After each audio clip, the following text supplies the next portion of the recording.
नमस्कार विद्यार्थी मित्रांनो, विदर्भ IAS अकॅडमीच्या ऑनलाईन प्लॅटफॉर्मवर मी डॉक्टर समाधान पाटील तुमचं परत एकदा स्वागत करतो. आपण या अगोदर 2 भाग बघितलेले आहेत. पार्ट 1 मध्ये कंबाईन प्रिलिम्सचं तर 2 भागाबद्दलचं डिस्कशन. त्याच्यामध्ये आपण बघितले की पॉलिटी आणि त्याच्यासोबतच दुसरा एक भाग बघितला जिओग्राफीचा. दुसऱ्या भागामध्ये बघितलं आहे इकॉनॉमी आणि हिस्ट्री. आता हा तिसरा भाग आहे, याच्यामध्ये आपण करंट अफेअर्स आणि सायन्स हा भाग बघणार आहेत. तर या तिसऱ्या भागामध्ये करंट अफेअर्सचे प्रश्न आहेत. याच्याबद्दलचं आजूबाजूची माहिती आपल्याला काही फार गरजेची नाही आहे, कारण हे दरवर्षी चेंज होत असणार आहे. ह्याच्याबद्दलची आपण स्ट्रेट फॉरवर्ड थोडीशी माहिती, रिलिव्हंट आणि उत्तरं हे आपण या भागामध्ये पाहणार आहेत. तर पहिला प्रश्न विचारला त्यांनी, आणि हे करंट अफेअर्स तुम्ही बघितल्यानंतर एक गोष्ट कळेल की हा पेपर जसा जुना आहे, म्हणजे तुम्ही तुमच्या पेपरवर जरी बघितलं तर 2020 असं लिहिले त्या पेपरच्या सुरुवातीला, म्हणजे 2020 सालचाच म्हणजे जुनाच पेपर त्यांनी हे केलेला आहे. तर मग पहिला प्रश्न आहे, अमेरिकी अंतराळवीर क्रिस्टिना कोच या सर्वाधिक कालावधीची अंतराळ मोहीम पार करणारी, म्हणजे ही महिला जी आहे क्रिस्टिना कोच ही सर्वात जास्त दिवस अंतराळात राहणारी महिला, म्हणजे 328 दिवसासाठी अंतराळात राहिली आहे. तर ही पहिली सर्वात जास्त काळ राहणारी महिला आहे. तर मग याच्याबद्दल त्यांनी विचारले की यांनी पृथ्वीवरून कधी उड्डाण केलं होतं, म्हणजे कोणत्या तारखेला. तर याचं उड्डाण केलेलं जी तारीख आहे ती होती 14 मार्च 2019. 14 मार्च 2019 ही त्याची उड्डाण केलेली तारीख आहे.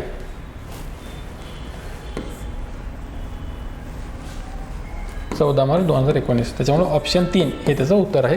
याच्यासोबतच जो मेल होता, एक रशियाचा व्यक्ती आहे व्हॅलेरी पॉयलॉव, तर ते पॉयलकॉव हे मेल म्हणजे पुरुष म्हणून सगळ्यात जास्त दिवस अंतराळात राहिलं. म्हणजे जर हे शब्द जर असं महिला जर नसेल तर ओव्हरऑल हे त्यांचं नाही आहे, लक्षात ठेवा. एक पुरुष आहे व्हॅलेरी पॉयलकॉव म्हणून, ते 465 दिवस वगैरे अंतराळात राहिलेत. हे 328 दिवस त्या राहिल्या होत्या, आणि ही सर्वात जास्त काळ अंतराळात राहणारी महिला. ही 14 मार्च 2019 रोजी अंतराळ उड्डाण त्यांनी केलं होतं. तर हे त्याचं उत्तर आहे तिसरं. तर पुढचा प्रश्न बघा, तेनसिंग नॉर्के हा एक पुरस्कार आहे केंद्र सरकारचा. ह्याच्यासोबत महाराष्ट्र सरकारचा शिवछत्रपती थेट साहसी पुरस्कार, हे दोन्ही पुरस्कार कोणाला मिळालेत? ह्या प्रभात कोळी नावाच्या मुलाला मिळालेत. तर यांनी खालीलपैकी कोणते चॅनल पार केलेत? तर 6 चॅनल त्यांनी पार केलेत. त्या 6 पैकी इथं 3 दिलेत आणि एक त्याच्यातलं नाही आहे. तर त्यांनी विचारले की खालीलपैकी कोणत्या समुद्राचा समावेश त्याच्यामध्ये नाही. तर या मुलाने खूप सारे, म्हणजे ही इंग्लिश खाडी जी आहे, म्हणजे ह्याला ब्रिटन म्हणजे इंग्लिश चॅनल म्हणतात, हे इंग्लिश चॅनल त्यांनी पास केलं. हे 34 किलोमीटरचं आहे. हे 34 किलोमीटर हे चॅनल त्यांनी पास केलं. जिब्राल्टरचे सामुद्रधुनी जे आहे, आपण जर मॅप बघितलं तर स्पेन आणि मोरोक्को यांच्यामध्ये हे जिब्राल्टरची सामुद्रधुनी हे सुद्धा त्यांनी पार केलं. ह्याची लांबी होती 14.4 किलोमीटर. नंतर हे कॅटालिना चॅनल आहे, हे कॅलिफोर्नियामध्ये आहे, हे सुद्धा त्यांनी पार केलेलं आहे कॅटालिना चॅनल. फक्त सुएझ कॅनल जो आहे, ह्या सुएझ कॅनल त्यांनी हे केलं नाही. म्हणून आपल्या प्रश्नाचं उत्तर ह्या काय केलेलं नाही, तर त्याचं 4 सुएझ कॅनल ते त्यांनी पार केलेलं नाही. ह्याच्यासोबत आणखी दुसरे 3 जे आहेत ते म्हणजे नॉर्थ चॅनल आहे, सुगारू स्ट्रेट आहे आणि मोलोकाई चॅनल आहे. हे 3 चॅनल पण त्यांनी पार केलेत. तर हे सुएझ कॅनल त्यांनी पार केलेलं नाही. तरी आपल्याला आता करंटमध्ये आपण वाचलेलंच आहे. तर हा पुरस्कार प्रभात कोळीला मिळाला होता. नंतर परमवीर चक्र, हे परमवीर चक्राबद्दलचा पुरस्कार आहे. परमवीर चक्र आतापर्यंत देशामध्ये किती लोकांना मिळालेलं आहे ह्याच्याबद्दल विचारले त्यांनी. फक्त किती लोकांना? तर परमवीर चक्र आतापर्यंत फक्त 21 लोकांना मिळालेलं, लक्षात ठेवा. परमवीर चक्र 21 लोकांना. आता रिसेंटली जर तुम्ही हे करत असाल तर शेरशाह सिनेमा जो आहे कॅप्टन विक्रम बत्रावर आलेला, ते शेरशाह सिनेमा म्हणजे त्यांना पण, म्हणजे कॅप्टन विक्रम बत्राला पण शेवटचं परमवीर चक्र त्यांना मिळालेलं, लक्षात ठेवा. 1998-99ची जी बॅटल होती ऑपरेशन विजयमध्ये त्यांना ते पुरस्कार मिळालेला आहे. नंतर हा जो पुरस्कार आहे हे 14 जणांना मरणोत्तर मिळालेलं आहे. 14 जणांना आणि 7 जणांना जिवंत असतानाच मिळाले, 14 जणांना मरणोत्तर. ह्याच्यातले ह्या 21 पैकी 20 लोक आर्मीचे आहेत, लक्षात ठेवा. 21 पैकी 20 लोक आर्मीचे आणि एक फक्त एअरफोर्सचा आहे. एक एअरफोर्स आहे, 20 आर्मीचे आहेत ह्याच्यातले. हे आपल्याला आता इथं जरी हे विचार असतं तर ह्याच्यापेक्षा आणखी वेगवेगळं काय, तर या गोष्टी आहेत. 21 जणांना मिळालं आहे आणि ह्याच्यातल्या भरपूर सुविधा ह्या परमवीर चक्रामुळे त्या लोकांना मिळत असतात. हे आहे परमवीर चक्र, आतापर्यंत 21 लोकांना मिळालेलं आहे. ह्याच्यातले 16 पुरस्कार तर फक्त भारत पाकिस्तान युद्धामधल्या लोकांना मिळालेत, लक्षात ठेवा. इंडिया पाकिस्तान युद्धामध्ये जे आहेत त्याच्यामधल्याच लोकांना 16 पुरस्कार मिळालेले आहेत. हे परमवीर चक्राबद्दलचं हे आहे पुढचं. नंतर आयुष्यमान भारत योजनेबद्दल विचारले थोडीशी माहिती. खालीलपैकी कोणतं विधान चुकीचं आहे आयुष्यमान भारतबद्दल असं त्यांनी विचारले. तर पहिलं ऑप्शन आहे, या योजनेचा लाभ 10 कोटीपेक्षा जास्त भारतीय परिवारांना होणार आहे. बरोबर आहे का पहिलं स्टेटमेंट? तर हे पहिलं स्टेटमेंट बरोबर आहे. 10 करोडपेक्षा जास्त फॅमिलीज आहेत म्हणजे 10.57 करोड म्हणजे त्यांना मिळणार आहे. नंतर आयुष्यमान भारत कार्ड धारकांना 5 लाखापर्यंतचा वैद्यकीय उपचार मोफत. तर हे सुद्धा स्टेटमेंट बरोबर आहे. 5 लाखापर्यंतचा वैद्यकीय उपचार त्यांना मोफत आहे जे हॉस्पिटल ठरवलेले आहेत त्या हॉस्पिटलमध्ये. नंतर तिसरं ऑप्शन आहे, या योजनेचा लाभ 30 कोटीपेक्षा जास्त भारतीय परिवारांना. तर हे चुकीचं आहे, लक्षात ठेवा. हे 10 कोटीपेक्षा जास्त 10.57 यांना होणार नाही. हे तर हे ऑप्शन चुकीचं आहे, सी ऑप्शन. आणि हे चौथं जे आहे हे सुद्धा बरोबर आहे की 15,000 खाजगी दवाखान्यांना जन आरोग्य मित्र दवाखाना म्हणून दर्जा मिळणार आहे. तर क हे चुकीचं आहे. तर क चुकीचं ऑप्शन असलेलं हे आहे फक्त क. तर आपल्याला चुकीचा पर्याय अयोग्य पर्याय निवडायला सांगितलं आहे. तर या प्रश्नाचं उत्तर आहे 2. फक्त सी क हे चुकीचं आहे. तर पुढच्या प्रश्नाला जाऊ आपण. माहिती तंत्रज्ञान क्षेत्राच्या प्रगतीमुळं आता वेगवेगळ्या संकल्पना आहेत त्याचं लॉंग फॉर्म आणि शॉर्ट फॉर्म आपल्याला म्हणजे त्याचं काम काय हे असं विचारले. नंतर हे UPI पहिलं बघा याच्यातलं काय तर UPI म्हणजे unified payment interface. Unified payment interface तर हे काय तर आपण जे डिजिटल पेमेंटसाठी वापरतो सगळेच लोक आता ते रिसेंट वापरत असतात भरपूर. तर ही UPI जे आहे हे डिजिटल पेमेंटची व्यवस्था आहे. UPI हे डिजिटल पेमेंटची व्यवस्था आहे पहिल्याचं. दुसरं आहे नंतर हे आर्टिफिशियल इंटेलिजन्स आहे. आर्टिफिशियल इंटेलिजन्स तुम्हाला पहिला जरी आलं लक्षात ठेवा पहिल्याचं दुसरं आणि तुम्ही ह्याच्यात बघितलात की पहिल्याला कोणता मॅच आहे तर पहिल्याला दुसरं तर लगेचच तुम्हाला उत्तर येतं ह्याच्यातलं पहिल्याला दुसरं. नंतर आता पुढे जर बघितलं तर आर्टिफिशियल इंटेलिजन्स म्हणजे काय. आर्टिफिशियल इंटेलिजन्स काय तर ह्याच्यामध्ये आर्टिफिशियल नॉलेजची एक्सचेंज आहे आर्टिफिशियल इंटेलिजन्समध्ये. लक्ष द्या आर्टिफिशियल नॉलेज ज्ञानाचे कृत्रिम आदानप्रदान. असं इंग्रजी नावं जर येत असेल तर थोडंसं इंग्रजी ट्रान्सलेशन बघायचं लगेचच ते कळून येतं की नेमकं त्यांना काय म्हणायचं आहे. नंतर GEM हे आहे. हे GEMचं लॉंग फॉर्म आहे government E market place. Government E market place हे GEM आहे. म्हणजे केंद्र सरकार जे आहे त्यांना जे काही पाहिजे असतं म्हणजे केंद्र सरकारला ज्या गोष्टी पाहिजे म्हणजे टेबल पाहिजे फॅन पाहिजे काही खडू पाहिजे बोर्ड पाहिजे डस्टर पाहिजे किंवा आणखी त्यांना जे काही पाहिजे त्याच्यासाठी ते सगळी डिमांड ह्याच्यावर करत असतात. हे एक ऑनलाईन प्लॅटफॉर्म आहे त्याच्यावर ते सांगतात की आम्हाला एवढं पाहिजे. मग तिथं ज्या लोकांकडे त्या सुविधा अवेलेबल आहेत त्या सुविधा ते भेट करतात. म्हणजे एखादी सरकारी कार्यालय आहे त्यांना समजा 10 खुर्च्या पाहिजे तर त्या 10 खुर्च्या पाहिजे म्हणून त्यांनी ह्या वेबसाईटवर म्हणजे त्यांच्या ह्या प्लॅटफॉर्मवर टाकतात की आम्हाला 10 खुर्च्या पाहिजे. मग वेगवेगळे लोक मग त्याची क्वालिटी टाकतात कशी पाहिजे काय नाही हे सगळं त्याचे स्पेसिफिकेशन टाकतात आणि ते स्पेसिफिकेशन मॅच होणारे लोक आमच्याकडे आम्ही प्रोव्हाइड करू शकतो आम्ही एवढ्याला प्रोव्हाइड करणार आम्ही एवढ्याला प्रोव्हाइड करणार अशी बीड लावतात. तर ते जे प्लेस आहे त्याला गव्हर्नमेंट ई मार्केट प्लेस म्हणतात. तर हे काय आहे गव्हर्नमेंट ई मार्केट प्लेस सरकारचं ऑनलाईन मंच जे आहे online platform by the government त्यांच्या ह्याच्यासाठी बिडिंगसाठी. तर हे आहे. नंतर इंटरनेट ऑफ थिंग हे काय तर ह्याचं डायरेक्टच दिले हे नाही इंटरनेट ऑफ थिंग IoT वस्तूसाठीचे इंटरनेट. तर ह्याचा चौथा जो पर्याय आहे तो बरोबर आहे इंटरनेट ऑफ थिंग्सचं हे बघितलं. तर असा एक सोपा प्रश्न होता हा. नंतर अखिल भारतीय मराठी नाट्य संमेलन त्याचं स्थळ वर्ष आणि संमेलन अध्यक्ष ह्याचं योग्य क्रम कोणता आहे हे सांगा म्हणता येते आपल्याला. 66वा प्रश्न आहे अखिल भारतीय मराठी नाट्य संमेलनाच्या बद्दल.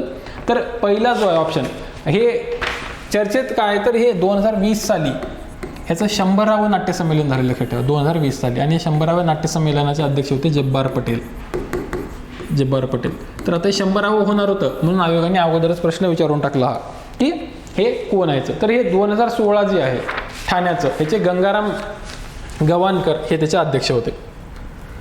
हे ठाण्याचं जे आहे हे गंगाराम गवाणकर. तर मग तुम्हाला कोणतंही एक जरी माहिती असेल याच्यातलं तर तुम्हाला उत्तर काढता येते. लक्ष घ्या. आता पहिल्याचं जर चौथं म्हणलं तर इथं एकच उत्तर येतं ऑप्शन 3 पहिलंच. जर नंतर 2017ला उस्मानाबाद जर बघितलं तुम्ही 2017 उस्मानाबाद जयंत सावरकर हे त्याचे हे होते. नंतर मुलुंडला 2018 साली मुलुंडला कोण होते कीर्ती शिलेदार मुलुंडला. नंतर नागपूरला कोण आहे प्रेमानंद गजवी नागपूरला. तर हे असे जोड्या आपल्याला लावायच्या होत्या. 2020ला 100वे झाले हे 96वा होतं हे 97 हे 98 हे 99 हे संमेलन 2020 साली सांगलीला झाले. जब्बार पटेल हे त्याचे अध्यक्ष होते. 2020 साली सांगलीला जब्बार पटेल त्याचे अध्यक्ष होते. तर हे असं हे वेगवेगळे नाट्य संमेलनाचे आपल्याला जोड्या लावायचे होते. नंतर हे तर खूपच ऑब्जेक्टिव्ह आहे. म्हणजे जर माहिती नसेल तर ह्याला गेससुद्धा करायला जाऊ नका. लक्षात ठेवा, असे प्रश्न जे आहेत, जर तुम्हाला एखादी गोष्ट माहिती नाही कोणतीच, आता हा पण ह्याच्या अगोदरचा पण प्रश्न आपण बघितला, जर तुम्हाला ह्याच्यातलं एकही माहिती नसेल ऑप्शन, तर गेस करण्यात काहीच अर्थ नाही, कारण इथं 100% चान्स आहे चुकण्याचा. आता इथं पण जर काही माहीत नसेल तर उगा गेस करायला जाण्यात काही अर्थ नाही, थोडंसं नुकसानच होणार आहे तुमचं. तर हे 67वा जो प्रश्न आहे 2018-19 साली विचारले, किती मेट्रिक टन आपल्याला ई वेस्ट जे आहे आपल्या ह्याच्यातलं त्याचं प्रोसेसिंग करण्यात आले ई वेस्टचं. तर ह्याचं उत्तर आहे 164, म्हणजे 1,64,633 मेट्रिक टन. हे 2018, हे आकडा जो आहे हा 2017-18चा आहे, हा 18, आणि हा आकडा जो आहे हा 2018-19चा आहे. तर आपल्याला हे विचारलं 2018-19 साली किती आहे, तर 1,64,633 मेट्रिक टन, 663 मेट्रिक टन एवढा कचऱ्याची प्रोसेसिंग झाली आहे. नंतर पुढचा प्रश्न आहे, ब्रिटनच्या राणीचे क्वीन्स काउन्सिल म्हणून कोणाची निवड झाली आहे. तर हा एकदम चर्चेमध्ये प्रश्न होता. हा हरीश साळवे यांची क्वीन्स काउन्सिल, म्हणजे त्यांचं ॲडव्होकेट समजा, बॅरिस्टर. क्वीन्स काउन्सिल म्हणजे ब्रिटनच्या महाराणीचा ॲडव्होकेट कोण, तर त्याची हरीश साळवे म्हणून एक चांगलं मानाचं प्रतिष्ठेचं पद आहे क्वीन्सचा काउन्सिल होणं. त्यांना त्यांच्या कारभारामध्ये म्हणजे लिगल गोष्टींसाठी ॲडवाईस ते क्वीन्स काउन्सिलकडनं घेत असतात, आणि जगभरांच्या कोर्टमध्ये ह्या पदाची नोंद घेतली जाते. लक्षात ठेवा, जगभरांच्या कोर्टामध्ये ह्या पदाला मान आहे. तर हे ॲडव्होकेट कोण, क्वीन्स काउन्सिल म्हणून आता हरीश साळवे यांची निवड झालेली आहे, ब्रिटनच्या महाराणीचे क्वीन्स काउन्सिल हरीश साळवे. नंतर हा प्रश्न आहे 59, पुढचा प्रश्न आहे आपल्या ह्याच्यातला. तर डिजिटल इंडिया म्हणजे डिजिटल गोष्टींबद्दलवर प्रश्न विचारला आहे, the era of rising fintech. ह्याच्याबद्दल हा एक रिपोर्ट आहे, इरा ऑफ रायझिंग फिनटेक. या रिपोर्टनुसार खालीलपैकी कोणतं ते बरोबर आहे हे त्यांनी विचारले ह्या रिपोर्टनुसार. तर आपल्याला माहितीच पाहिजे, जर वाचलेलं असेल तरच येणार आहे, नाहीतर नाही. याच्यामध्ये कर्नाटक पहिल्या क्रमांकावर आहे, म्हणजे कर्नाटकमध्ये सगळ्यात जास्त पेमेंट झालेले आहेत असं त्यांचं म्हणणं आहे. तर हे स्टेटमेंट बरोबर आहे. दुसऱ्या क्रमांकावर महाराष्ट्र आहे असं म्हणतात ते, हे सुद्धा स्टेटमेंट बरोबर आहे. याच्यामध्ये डिजिटलाइज्ड शहर जर कोणतं आहे पहिलं, तर त्याच्यामध्ये बेंगलोर पहिला आहे डिजिटलाइज शहरामध्ये असं म्हणते, हे सुद्धा स्टेटमेंट बरोबर आहे. आणि चौथं जे ह्या शहर हैदराबाद द्वितीय स्थानावर आहे, म्हणजे ट्रान्झॅक्शन त्याच्या अमाऊंटबद्दल. तर हैदराबाद नसून दिल्ली NCR हे दुसऱ्या क्रमांकावर आहे. लक्षात ठेवा, दिल्ली दुसऱ्या क्रमांकावर आहे, म्हणून हे ड ऑप्शन जे आहे हे चुकीचं आहे. हैदराबाद तिसऱ्या क्रमांकावर आहे, तिथं दुसऱ्या क्रमांकावर नाही, म्हणून अ ब क हे 3 गोष्टी बरोबर आहेत. अ ब क ह्याचं उत्तर, म्हणून 1 हे त्याचं उत्तर आहे. लक्षात ठेवा, the era of rising fintech ह्याच्यामध्ये अ ब क पहिले 3 बरोबर आहेत, चौथा चूक आहे. नंतर इम्प्रिंट बद्दल विचारले. इम्प्रिंट 2 हा एक मिनिस्ट्री ऑफ HRD यांचा इनिशिएटिव्ह आहे. त्याच्यामध्ये इम्प्रिंट 2 मध्ये कोण सहभागी होऊ शकते. इम्प्रिंट 2 म्हणजे ह्याच्यामध्ये काय करणार आहे, ते कल्चर ऑफ इनोव्हेशन प्रमोट करायचं आहे हायर एज्युकेशन इन्स्टिट्यूटमध्ये. ह्याच्यामध्ये कोण आहे, तर ह्याच्यामध्ये हे डी ऑप्शन जे आहे, IIT, NIT, IIT, IISER आणि सेंट्रल युनिव्हर्सिटी यांचे जे प्रोफेसर आहेत, तर हे प्रोफेसर त्याच्यामध्ये पार्टिसिपेट होतात, म्हणून ऑप्शन डी हे ह्याचं बरोबर आहे. क्वेश्चन नंबर हा जो आहे 17वा प्रश्न, इम्प्रिंट 2 मध्ये कोण पार्टिसिपेट होऊ शकते कल्चर ऑफ इनोव्हेशन प्रमोट करण्यासाठी, तर ऑप्शन डी हे सगळे जे लोक आहेत प्रोफेसर ह्या सगळ्यातले हे त्याच्यात पार्टिसिपेट होऊ शकतात. नंतर हा एक प्रश्न आहे, लक्षात घ्या, की म्हणजे SC आणि नवबौद्ध जे आहेत, अनुसूचित जाती आणि नवबौद्ध यांना जर एखाद्या गव्हर्नमेंट वसतिगृहामध्ये म्हणजे शासकीय वसतिगृहामध्ये गव्हर्नमेंट हॉस्टेलमध्ये जर प्रवेश मिळाला नाही, तर गव्हर्नमेंट हॉस्टेलमध्ये प्रवेश नाही मिळाला म्हणून त्यांचं राहायची सोय, त्यांच्या खाण्याची सोय, भोजनाची सोय हे सगळं त्याला उपलब्ध व्हावं ह्याच्यासाठी गव्हर्नमेंटने एक योजना चालू केली. त्या योजनेचं नाव काय असं ते विचारत आहे. तर ह्या योजनेचं नाव आहे भारतरत्न डॉक्टर बाबासाहेब आंबेडकर स्वाधार योजना. लक्षात येते, गव्हर्नमेंटचं जर हॉस्टेल मिळालं नाही तर त्यांना भोजनासाठी, निवासासाठी आणि इतर सुविधांसाठी मदत करण्यात येते ह्या योजनेच्या अंतर्गत. कोणती योजना आहे, भारतरत्न डॉक्टर बाबासाहेब आंबेडकर स्वाधार योजना. तर या योजनेच्या अंतर्गत मदत केली जाते कोणाला, शेड्यूल्ड कास्ट SC कॅटेगरी आणि नवबद्दल विद्यार्थ्यांना. आणि हे कोणाला आहे, पोस्ट मॅट्रिक आहे. लक्षात ठेवा, म्हणजे 10वीच्या नंतर, 10वी नंतर त्या विद्यार्थ्यांना ही मदत केली जाते 10वी नंतरच्या. नंतर पुढचा प्रश्न आहे, हा आपण आपल्या पॉलिटीच्या डिस्कशनमध्ये म्हणजे पार्ट 1 जो आहे भाग 1 त्याच्यामध्ये हे बघितलं आपण पॉलिटीच्या डिस्कशनमध्ये. तर हा प्रश्न तुम्ही तिथून बघून घ्या. ह्याचं उत्तर फक्त सांगतो मी तुम्हाला की हे जे आहे आर्थिक मागासांना 13% आरक्षणाचे प्रमाण राहील हे नाही आहे. ईडब्ल्यूएसला 10% आहे, म्हणून ब हे चुकीचं आहे त्याच्यातलं. त्याच्यामुळं अ क ड हे त्याचं उत्तर आहे. अ क ड तर हे उत्तर आहे. तर मग ह्याच्या पुढच्या प्रश्नाला जाऊ आपण. मराठी काका म्हणून प्रसिद्ध असलेले प्राध्यापक अनिल गोरे यांना मराठी भाषा प्रसार आणि प्रचाराच्या संदर्भात राज्य सरकारचा 2021चा डॅश डॅश डॅश पुरस्कार मिळालेला आहे. कोणता पुरस्कार मिळाला आहे तर कविवर्य मंगेश पाडगावकर यांच्या नावाने मराठी भाषेच्या संवर्धनासाठी पुरस्कार दिला जातो. तो पुरस्कार त्यांना मिळालेला आहे. तर म्हणून याचं उत्तर आहे 3. उत्तर 3 हे त्याचं आहे. मराठी काकांना कोणता कविवर्य मंगेश पाडगावकर हा पुरस्कार 3 हे ते मिळालेलं आहे. तर याचं उत्तर आहे 3. तर पुढच्या प्रश्नाकडे 74.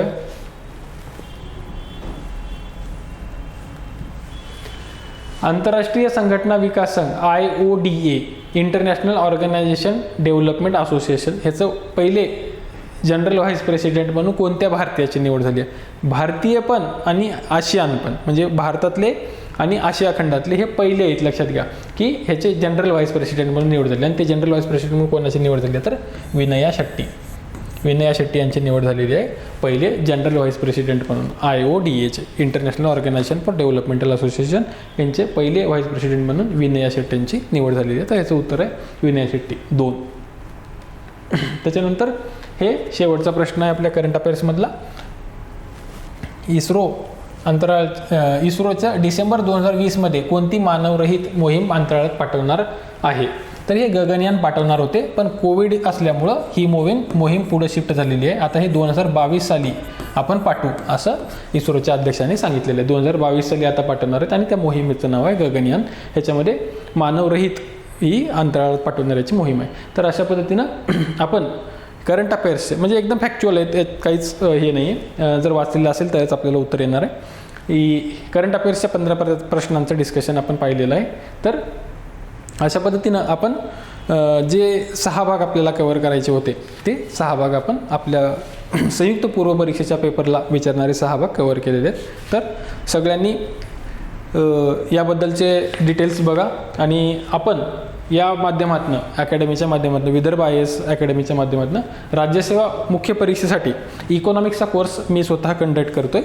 आणि आजच्या जर संयुक्त पूर्व परीक्षेतले इकॉनॉमिक्सचा तुम्ही दुसरा भाग बघितला असेल तर त्याच्यातले मेजॉरिटी प्रश्न हे आपण आपल्या ह्या कोर्समध्ये कंप्लीट केलेले आहे. जरी राज्यसेवेच्या 4थ्या पेपरच्या 110 मार्काचा कव्हरेज असेल तरी हा प्रश्न MPSC पूर्व परीक्षेचा जो इकॉनॉमिक्सचा भाग आहे तो पूर्णपणे ॲड्रेस करतो. त्याच्यासोबतच STIच्या मुख्य परीक्षेसाठी जो इकॉनॉमिक्सचा भाग आहे तो सुद्धा ॲड्रेस करतो. PSI STI ASOच्या पूर्व परीक्षेचा भाग आहे तो सुद्धा भाग हा ॲड्रेस करतो. आणि UPSCच्या प्रीला सुद्धा हा कोर्स एकदम पूर्णपणे उपयुक्त आहे. तर हा कोर्स तुम्हाला ऑनलाईन विदर्भ IAS अकॅडमीच्या ॲपवर पूर्णपणे 1 वर्ष आणि कितीही वेळा हे पाहता येईल. कितीही वेळा विदर्भ IAS अकॅडमीच्या ऑनलाईन प्लॅटफॉर्मवर पाहता येईल. ह्याच्यासोबतच आपण याच्यामध्ये एकदम पूर्णपणे डिटेलमध्ये तुम्हाला इवन क्वेश्चन पेपर ॲनालिसिसचा कोर्स मिळेल. परत ह्याचे जे स्लाईड्स मी बनवतोय एकदम म्हणजे डिटेल चांगल्या पद्धतीच्या स्लाईड्स बनवतोय. त्या स्लाईड्स पण तुम्हाला डायरेक्टली कॉपी करता येतील.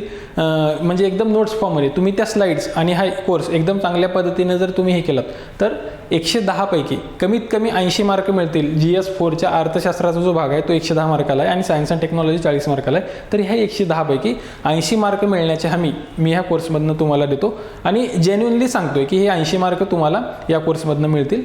तर जर कोणाला इच्छा असेल कोर्स लावायची तर तुम्ही कोर्स जॉईन करू शकता. विदर्भ IAS अकॅडमीला च्या ऑनलाईन प्लॅटफॉर्मवर हे कोर्स अवेलेबल आहे. तर सगळ्यांनी हे डिस्कशन ऐकल्याबद्दल सगळ्यांचे धन्यवाद आणि परत भेटू पुन्हा नवीन डिस्कशनसोबत. थँक्यू.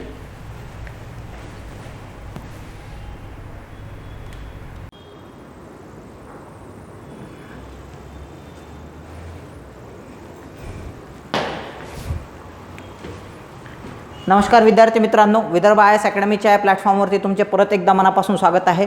सो भाग 3 मध्ये आपण त्या ठिकाणी भेटतो आहे, ज्यामध्ये आपण त्या ठिकाणी डिस्कस करणार आहोत विज्ञानावर विचारलेले प्रश्न, की आयोगाने विज्ञानावर कोणकोणते प्रश्न विचारले आणि त्याचे आन्सर्स कसे कसे आहे.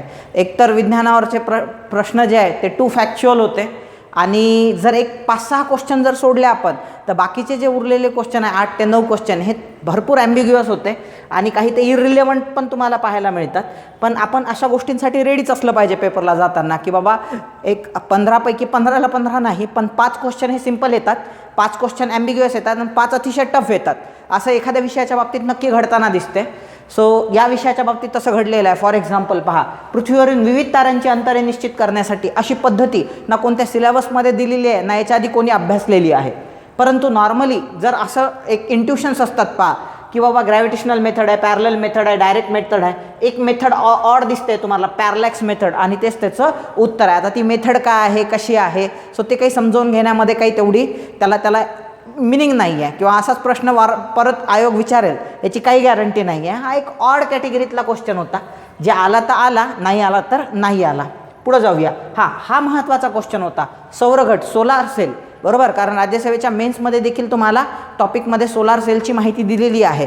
सोलार सेल म्हणजे काय असते, की ज्याच्यामध्ये एक सेमीकंडक्टर आपण ज्याला म्हणतो, सिलिकॉनसारखे सेमीकंडक्टर, बरोबर, अशा मटेरियलपासून सोलार सेल तयार झालेला असतो. सोलार एनर्जीचा वापर करून तो काय करत असतो, इलेक्ट्रिसिटी जनरेशन करत असतो, बरोबर. सौर कुकर काय करत असतो, अन्न शिजवत असतो. सोलार एनर्जी पासून जी येणारी एनर्जी आहे त्यापासून हीट एनर्जी जनरेट करून अन्न शिजवण्याचं काम करतो, तो सोलार कुकर झाला.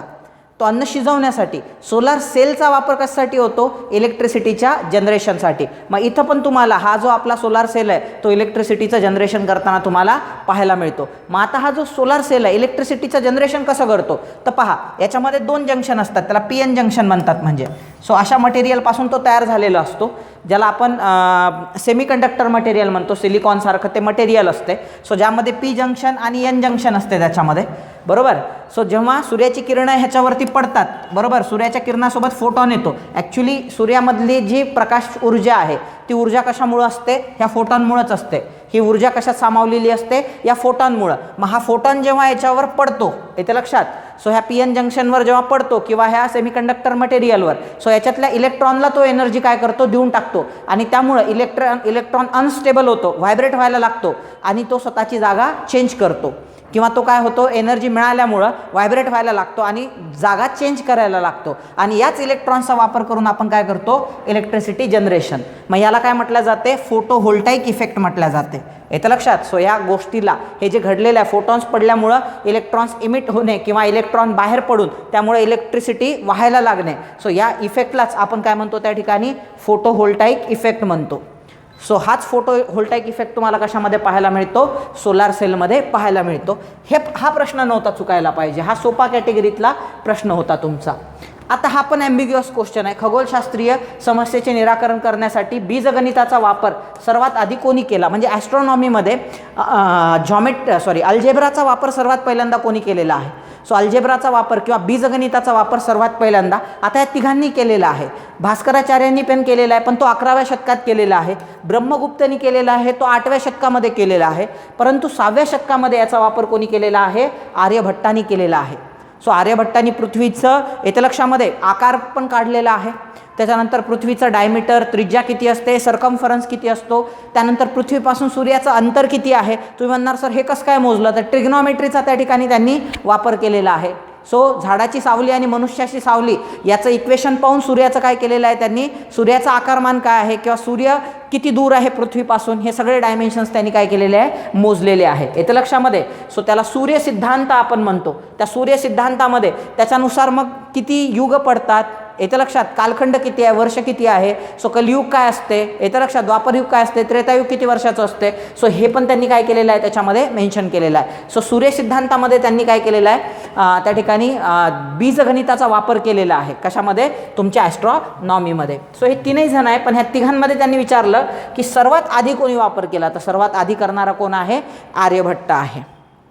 पुढे जाऊया. जेव्हा असं येते ना सर्वात आधी, म्हणजे याचा अर्थ काय, तिघांनी वापर केलेला आहे. फक्त डिसाईड करायचं आहे तुम्हाला की याच्यात सर्वात आधी कोण आहे. त्या तिघांमध्ये सर्वात आधी कोण आहे, त्या ठिकाणी आर्यभट्ट आहे. येते लक्षात. आर्यभट्टाच्या आधी पण वराह मिहीर होता, त्यानं पण वापर केलेला आहे, पण तो एक याच्यामध्ये ऑप्शन दिलेला नाही आहे आयोगाने.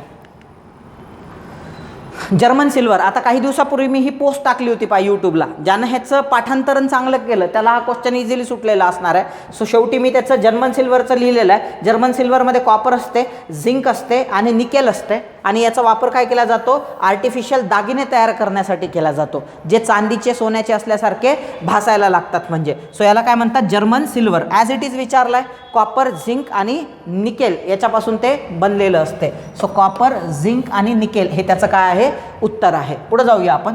स्फटिकासारख्या पदार्थांना, म्हणजे जे क्रिस्टलाइन सॉलिड आहे, सो जे हिरा त्याचं बेस्ट एक्झाम्पल आहे.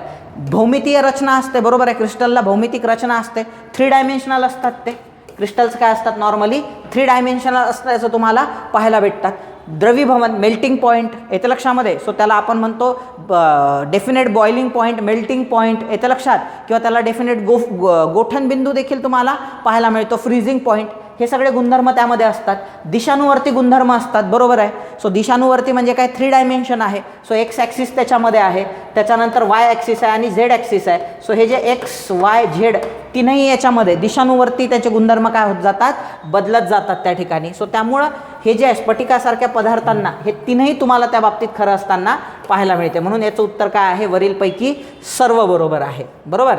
पुढे जाऊया. म्हणजे हा पेपर असा आहे की याच्यात खूप काही एक्सप्लेन करण्यासारखं नाही आहे. आता मोस्ले, सो हेनरी मोस्ले हे पण मी शिकवलेलं आहे त्या ठिकाणी कोर्समध्ये. हेनरी मोस्लेनी आधुनिक आवर्त सारणीचा शोध लावला. याच्या आधी कोण होता, ड्रोबेनायनरची त्रिकं फेमस होती, येतं लक्षात. न्यूलँड्सची अष्टकं फेमस होती, आणि मेंडेलिव्हची पण काय होती, आवर्त सारणी म्हणतो आपण त्याला, ही फेमस होती. ह्या तिघांमध्येही एक कॉमन गोष्ट होती, तिघांनीही वस्तूचं जे ॲटॉमिक मास असते, बरोबर, एक्स, ए आणि झेड, हे म्हणजे काय असते, ॲटॉमिक मास. सो ॲटॉमिक मासला डोळ्यासमोर ठेवून काय बनवलेले आहेत या आवर्त सारणी, ज्यांचे ॲटॉमिक मास सेम आहे, बरोबर. सो त्या ॲटॉमिक मासचा, फॉर एक्झाम्पल ड्रोबेनायनरच्या त्रिकांचं म्हणणं असं होतं की जर आपण 3 इलेमेंट घेतले एक्स, वाय, झेड नावाचे, सो ह्याला एका त्रिकांमध्ये बसवलं तर हा जो आहे तुमचा वाय, हा एक्स आणि झेडच्या ॲव्हरेज एवढा असणार. म्हणजे एक्स जर 2 आहे, वाय जर तुमचा 4 आहे, तर झेड हा तुमचा 4 आहे, तर मग वाय किती असणार, सो दोघांच्या ॲव्हरेज इतका असणार. दोघांचा ॲव्हरेज काय असणार, 4 आणि 2 6, 6/2 म्हणजे 3 असणार. सो हा काय आहे, 3 आहे. सो याचा ॲटॉमिक मास जो आहे हा किती असणार, 3 असणार वायचं.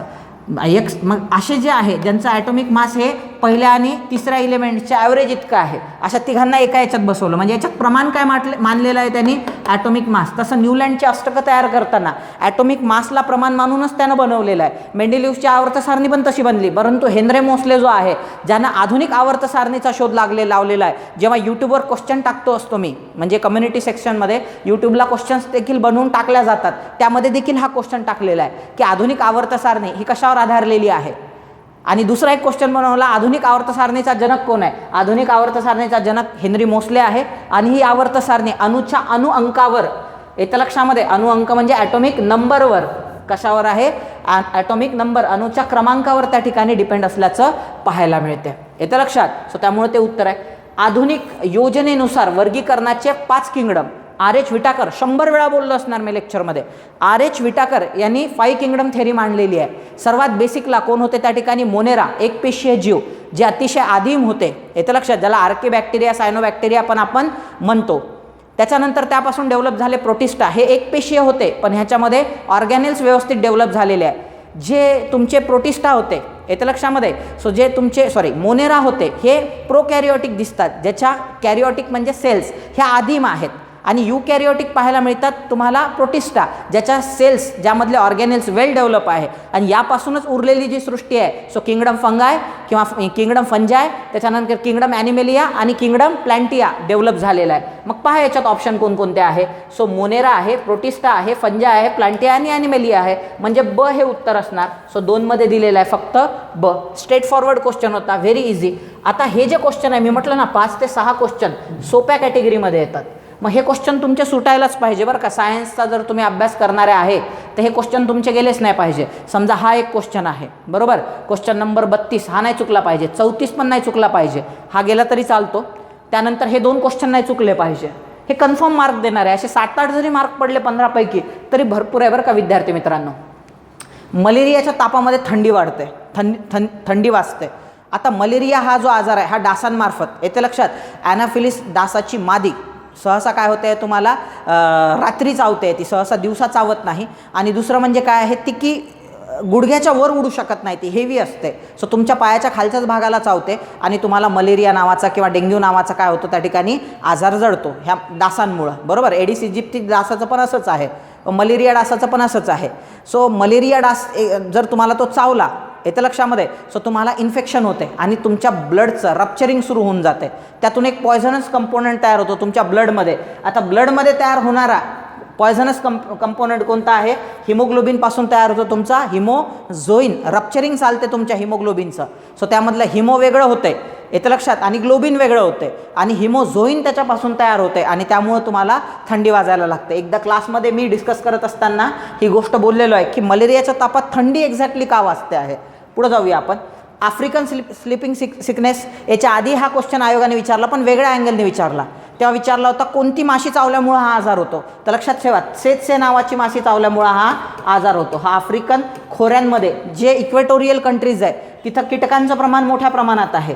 सो काँगो, झैरे, येतं लक्षात. सो अशा देशांमध्ये, आफ्रिकामध्ये तुम्हाला नॉर्मली हा आजार सापडतो. सो जर सेत्से नावाची माशी चावल्यामुळं तुम्हाला काय होतो आफ्रिकन स्लिपिंग सिकनेस. ती माशी चावल्यानंतर एक पॅरासाईट तुमच्या शरीरात जातो, त्याचं नाव होतं ट्रॉपॅनोसोमा, ज्याच्यामध्ये तुम्हाला सुरुवातीला लक्षणं दिसत नाही, पण हा ट्रॅपॅनोसोमा पॅरासाइट्स डॉमिनंट झाल्यानंतर तुम्हाला झोप लागत नाही, भूक लागत नाही, वजन कमी व्हायला लागते आणि जर याचं लवकर तुम्ही ट्रीटमेंट केली नाही तर तुमचा मृत्यू देखील होऊ शकतो.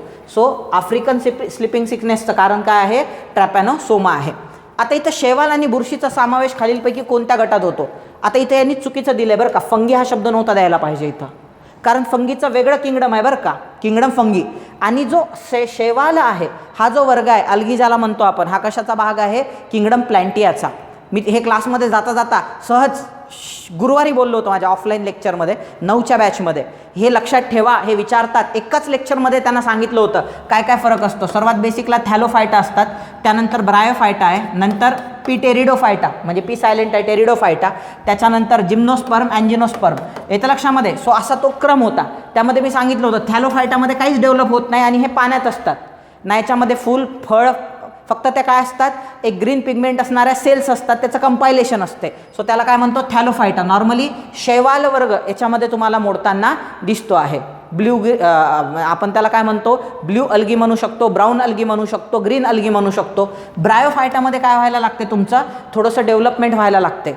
जे पाण्यात राहणारे जीव आहेत ते थोडेसे जमिनीवर येतात पण फलनासाठी पाण्यावर डिपेंड असतात. सो त्यांना आपण म्हणू शकतो की हे प्लॅन्टिया जगतातले ॲम्फिबियन्स असल्यासारखं आहे ब्रायोफायटा, ज्याच्यामध्ये मॉसेस हा प्रकार मोठ्या प्रमाणात मोडतो. मॉसेस म्हणजेच ब्रायो, ब्रायो म्हणजे मॉसेस, येतं लक्षात.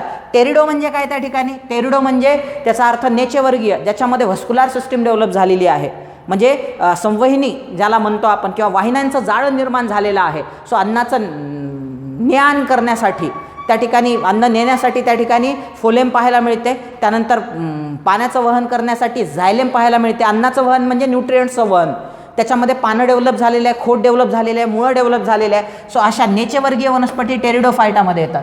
मग त्यानंतर आवृत्तबीजी आहे आणि अनावृत्तबीजी. आवृत्तबीजी म्हणजे काय? सो ज्याच्या बियांवर आवरण आहे, आंबा झालं, जांभूळ झालं, हे जे आपले सगळे वृक्ष आहे हे आवृत्तबीजीमध्ये येतात. आणि अनावृत्तबीजी म्हणजे काय? सो स्ट्रॉबेरीसारखे फळं की ज्याच्यामध्ये तुम्हाला फळ आतमध्ये असते आणि वर त्याच्या काय असतात त्या ठिकाणी बिया लागलेल्या असतात, त्याला अनावृत्तबीजी आपण. सायकस, पायनस हे वृक्ष त्याच्यामध्ये, जे नॉर्मली तैगा प्रदेशीय वृक्ष आहे, सूचीपर्णी वन, सो ते याच्यामध्ये या कॅटेगरीमध्ये मोडताना तुम्हाला दिसतात. याच्याबद्दल भरपूर माहिती पाहिलेली आहे आपण लेक्चर्समध्ये पण. सो हा पण सोपा क्वेश्चन होता. पहा ना, म्हणजे 15 पैकी नाही म्हटलं तर तुमचे 10 क्वेश्चन सुटू शकतात बरं का, 7-8 पण नाही. हे सोप्या कॅटेगरीमधले क्वेश्चन्स आहेत. म्हणजे खालीलपैकी कोणत्या रोगामुळे झाडाच्या पानातील हरितद्रव्य नष्ट होतात?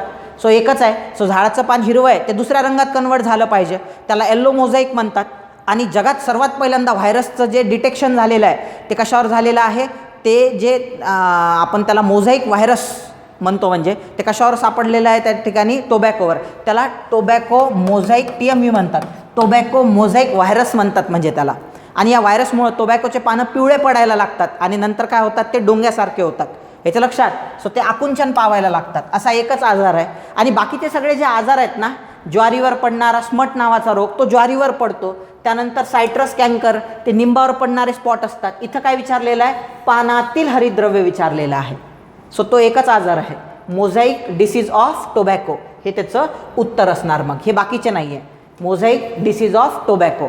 सो हा व्हायरल डिसीज आहे आणि याच्यामध्ये पानं जे आहे ते डोंग्यासारखी व्हायला लागतात. मी माझ्या मामाचं एक्झाम्पल दिलं होतं की माझ्या मामाच्या शेतात सोयाबीन होती आणि ती पूर्ण पिवळी पडली होती. का? कारण त्याच्या झाडांवर किंवा त्या ह्याच्यावर आपल्या तुमच्या सोयाबीनवर त्या ठिकाणी येलो मोझॅक नावाचा काय झाला होता, रोग पडलेला होता. त्याला पिवळ्या रोग पण म्हणतात. इकडं खालीलपैकी कोणते जैविक खत भात शेतीसाठी वापरतात? परत सोपा प्रश्न. कोणता आहे? नीलहरित शैवाल. याच्यामध्ये यांना सायनोबॅक्टेरियाज पण म्हणतात. याच्यामध्ये नॉक्स्टॉक आहे, ॲनाबिना आहे, येते लक्षात, आयस्पायगिलस आहे. सो हे जे आहे नीलहरित शैवाल, ज्याच्यामध्ये नॉस्टॉक, ॲनाबिना सारखे खतं, हिरवळीचे खतं म्हणतात याला. सो हे कुठं वापरल्या जातात? भात शेतीमध्ये वापरल्या जातात. येते लक्षात. नायट्रोजन फिक्सेशनसाठी हे काय करत असतात? त्या ठिकाणी मदत करत असतात. सो नीलहरित शैवाल हे जैविक खत भात शेतीसाठी नॉर्मली वापरल्या जाते. जीवाणू खालीलपैकी, हे पण मी क्लासमध्ये बोललेलो आहे, प्रतिजैविकांना प्रतिरोध करतात. कशा पद्धतीनं? तर त्यांच्याकडे वेगवेगळ्या मेथड असतात. सो ते काय करतात? असे काही एन्झाईम्स काढतात बाहेर त्यांच्या शरीरामधून, सिक्रेट करतात, की ज्यामुळं जर शरीरात आपण एखादी गोळी घेतली जी अँटीबायोटिक आहे, त्या बॅक्टेरियाला मारणाऱ्या गोळीला अँटीबायोटिक आपण म्हणतो, ती आपल्या शरीरात गेली ते एक तर ते स्वतःची इम्युनिटी बिल्डअप करून टाकतात. येतं लक्षामध्ये. स्वतःची इम्युनिटी बिल्डअप केली की त्या बॅक्टेरियल, त्या गोळीचा अँटीबॅक्टेरियल जी ड्रग्स आहे त्याचा काहीही त्यांच्यावर काय होत नाही, त्या ठिकाणी प्रभाव पडत नाही किंवा त्यांना काहीही फरक पडत नाही. ती गोळी त्यांचं काहीही बिघाडू शकत नाही.